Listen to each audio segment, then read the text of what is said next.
Good morning, my dear students. Yesterday we studied about types of fission. Today we are going to study about budding, fragmentation, regeneration, other types of asexual reproduction. First, let us study about budding. This budding forms in hydra and sponges. In budding, the bud forms in the body and that bud grows into new individual. This is called budding. And more importantly, the budding is of two types. One is exogenous budding, another one is endogenous budding.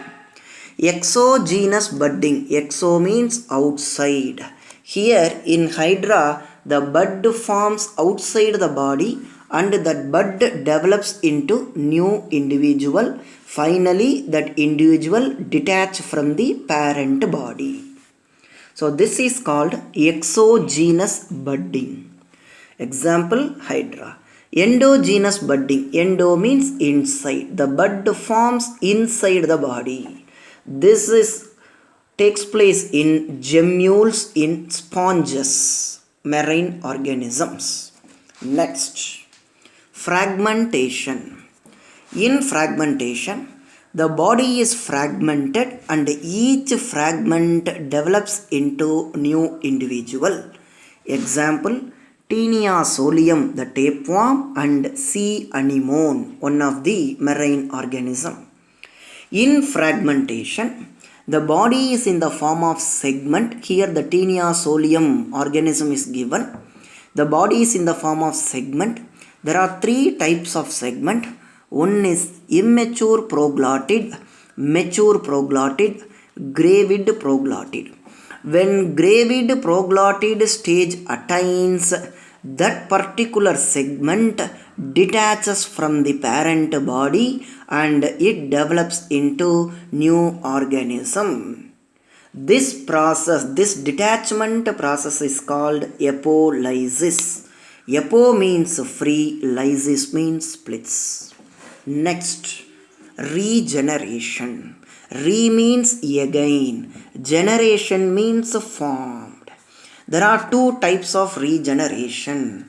One is morpholysis and another one is epimorphosis. Morpholysis, whole body grows from small fragments. Epimorphosis means replacement of lost body parts. In epimorphosis is further divided into two types, restorative and reparative. Restorative means regeneration of severed body parts. Severed means the injured body parts. Example, starfish and tail of wall lizard. Suvarpalli in Tamil. Reparative means damaged tissue is regenerated. Suppose when we get wound, that wound heals within a week. That means this part is damaged, means this part is getting repaired. So that is called reparative. Here the hydra picture is given. The hydra is getting wounded and each wound part develops into new young ones. Here in starfish, one arm is getting damaged and that damaged part is repaired. So based on these types, two questions were given here. Differentiate regeneration in lizard and planaria. Here the answer is given. Regeneration is lizard comes under morpholysis regeneration and planaria lizard comes under restorative regeneration. Answer here only, 2 mark. And define endogenous budding and exogenous budding with example. Here endogenous budding and exogenous budding. Exo outside, endo inside. Examples. So next class we will study about sexual reproduction. Thank you.